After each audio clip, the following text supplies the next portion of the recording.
आप लोगों का सवाल था कि सर चकबंदी, हदबंदी और जमाबंदी क्या है।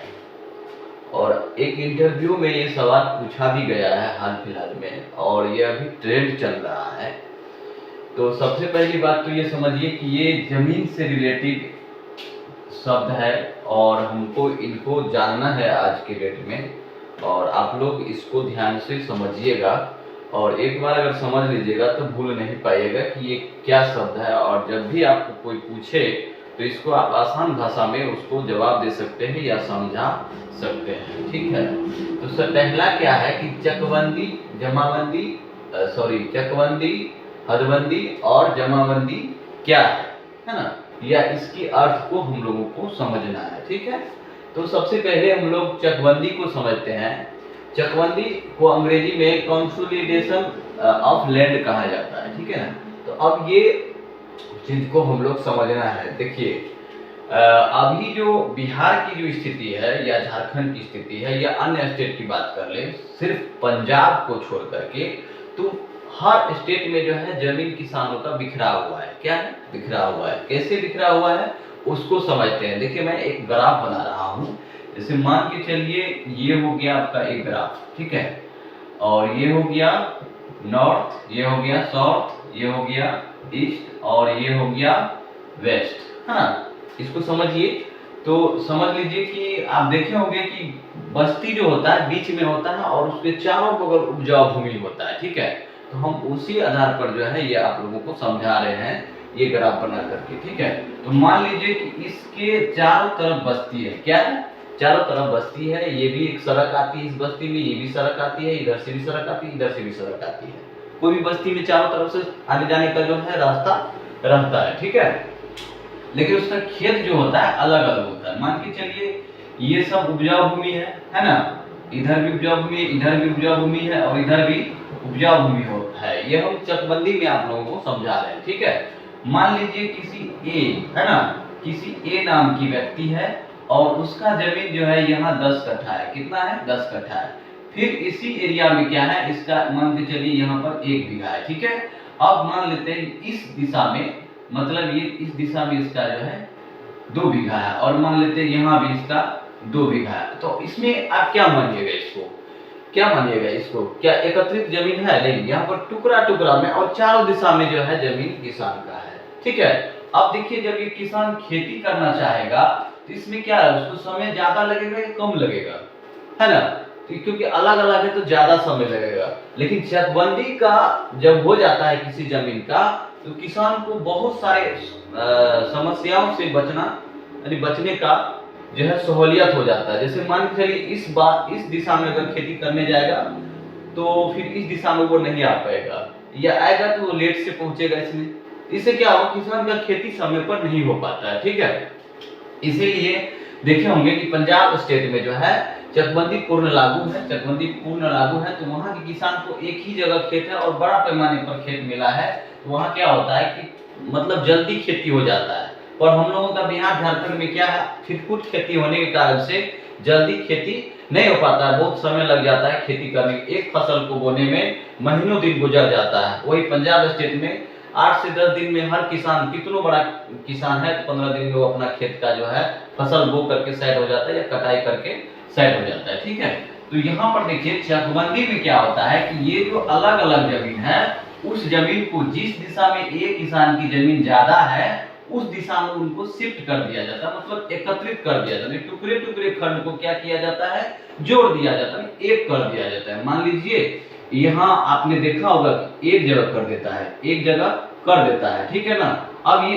एक जगह सारा प्लॉट हो गया उसका, तो उसको क्या होगा, समय भी कम लगेगा इसको जोतने कोड़ने में और बोने में भी, है ना, सब चीज में इसको कम लगेगा। तो इसका मेन जो चकबंदी का जो मेन परिभाषा है ये है कि टुकड़े टुकड़े जमीन को एकत्रित करके संरक्षित करके एक जगह दे देना। क्या करना? एक जगह दे देना या एक जगह बनाना। ठीक है, तो अब यही चीज है चकबंदी में, यानी कि टुकड़ा टुकड़ा जो जमीन होता है उसको एक करके दे दिया जाता है। अब कहिएगा कि सर बिहार में जमीन जो है टुकड़े टुकड़े तो उस यहाँ क्यों नहीं हो पा रहा है? तो यहाँ नहीं होने का कई रीजन है जो हम आप लोगों को आगे बताएंगे। ठीक है, और पंजाब में कैसे चकबंदी हो गया वो भी हम आप लोग को बताएंगे। अभी भारत के जो भारत में एक ही स्टेट ऐसा है जहां पर पूर्ण चकबंदी है, वो कहाँ है? पंजाब में। ठीक है, कब चकबंदी संभव हुआ वो भी हम आपको आगे बताएंगे। ठीक है, तो यहाँ देखिए ये पहला सवाल था आपका क्या कि चकबंदी क्या है। तो चकबंदी में ध्यान रखिएगा कि किसान के जो भिन्न भिन्न टुकड़े टुकड़े जमीन होते हैं और अलग अलग दिशाएं में होते हैं, उनको क्या किया जाता है, एक मतलब एक दिशाओं में जोड़ करके उसे एक जगह पर जमीन दे दिया जाता है। इससे किसान को क्या होता है, फायदा होता है। क्या फायदा होता है? तो एक जगह जमीन मिल जाता है जिससे क्या होता है कि उसको उपजाने में समय कम लगता है, जोतने कोड़ने में और फसल बोने में और कटाई करने में भी एक दिशा में ही संभव होता है, बारी बारी दिशा में नहीं जाता। पर हाँ, इससे बहुत सारी जगहों पर नुकसान भी है। इसी लेकर के बिहार में क्या है कि चकबंदी नहीं हो पा रहा है, क्योंकि बिहार में ज्यादातर नुकसान है। कैसे नुकसान है उस बात को थोड़ा सा समझ लीजिए कि बिहार, पंजाब में क्या है, समतल जमीन है, पर बिहार में क्या है, समतल जमीन नहीं है और एक किस्म का जमीन नहीं होता है। जमीन में भी कई प्रकार का जमीन होता है, ठीक है ना। तो अलग अलग भिन्न भिन्न दिशाओं में भिन्न भिन्न प्रकार की जमीन होने के कारण से, जैसे मान कर चलिए इधर का छोटा किसान को इधर भेजेगा और इधर बलुआही मिट्टी है, इधर दोमट मिट्टी है, इधर चिकनी मिट्टी है, तो सबसे ज्यादा उपजा किस मिट्टी पर होगा? दोमट या चिकनी पर होगा, है ना। और कोई बलुआही में जाना चाहेगा नहीं, तो विवाद यहाँ पर ये गिर जाता है। लेकिन यहाँ क्या है, समतल भूमि होने के कारण सामान्य मिट्टी है, जिसके कारण से चकबंदी जो है वहां पर सफल हो गया। ठीक है, चलिए अब इसी को समझ गए। टुकड़े टुकड़े जमीन को क्या किया जाता है, एकत्रित करके एक जगह प्लॉट बना करके किसान को दिया जाता है, किसमें? चकबंदी में, या दे दिया जाता है, यही है चकबंदी। अब हम लोग समझते हैं हदबंदी को। हदबंदी क्या है? जैसे मान के चलिए हम इसी ग्राफ पे आपको समझाते हैं। जैसे मान के चलिए ये एक प्लॉट है, ठीक है ना, क्या है, ये प्लॉट है। अब इस प्लॉट में से मान के चलिए इतने टुकड़े हुआ, कितने टुकड़े हुआ, इतने टुकड़े हो गया, है ना। अब समझ लीजिए, अब इतने टुकड़े हो गए, ये जमीन बिक गया, 4 5 6 7 8 9 किसान का जमीन है। अब यहाँ पर देखिए किसान का जमीन है, तो हदबंदी में क्या होता है कि जमीन तो किसान ले लिया, पर इसमें सीमाएं रेखा विवाद को कम करने के लिए ये हदबंदी जरूरी होता है। कैसे जरूरी होता है? जैसे मान के चलिए ये बीच वाला किसान है, अगर किसी कारणवश ये एक साल जमीन को जोत कोड़ नहीं करेगा, तो ये किसान क्या करेगा, इसमें घुस जाएगा, इधर से ये भी घुस जाएगा, इधर से ये भी घुस जाएगा, इधर से ये भी घुस जाएगा। इससे क्या होगा, अगर सटीक चिन्ह प्रक्रिया इसमें लगा हुआ नहीं हो और ये जमीन पे मैच करके ये अच्छा से चिन्ह नहीं दिया रहेगा, तो ये क्या करेगा, जोत कोड़ में इस जमीन को घटा देगा, जिससे क्या होगा, आगे चल करके विवाद होगा। हदबंदी का नियम है कि जब हदबंदी होता है किसी जमीन का, तो इसमें क्या किया जाता है, इसको सीमा रेखा को तय किया जाता है। जो तय सीमा रेखा, जैसे आपका जहां तक जमीन जाएगा, तय करके यहाँ पर चिन्ह प्रक्रिया को दर्शा दिया जाता है। चाहे आप मान के चलिए आपके पास पिलर है तो आप पिलर गाड़ दीजिए, आप ईंट से दीवार देना चाहते हैं दीवार दे दीजिए, आप जो भी कीजिएगा इसमें सीमा, निर्धारित सीमा रेखा तय करके वहां चिन्ह प्रक्रिया दे दिया जाता है ठोस, जो आगे चलकर कोई इसको घिसका न सके। तो इसका मेन चीज क्या होता है, चिन्ह प्रक्रिया को दर्शाना, यानी ठोस चिन्ह प्रक्रिया को दर्शा देना। हदबंदी का यही कारण है। ये केवल प्लॉट में नहीं, ये मौजा में भी लागू होता है। मान चलिए इधर दूसरा मौजा, इधर तीसरा मौजा है, इधर और मौजा है, यहाँ पर देखे होंगे कि मौजा को भी ठोस तरीका से चिन्ह प्रक्रिया को लागू किया जाता है। ठीक है, तो ये हो जाता है हदबंदी। क्या हो जाता है, हदबंदी। हदबंदी में क्या होता है, सीमाएं रेखा को तय करके एक ठोस चिन्ह प्रक्रिया को दर्शा देना, जिससे जमीन विवाद न हो।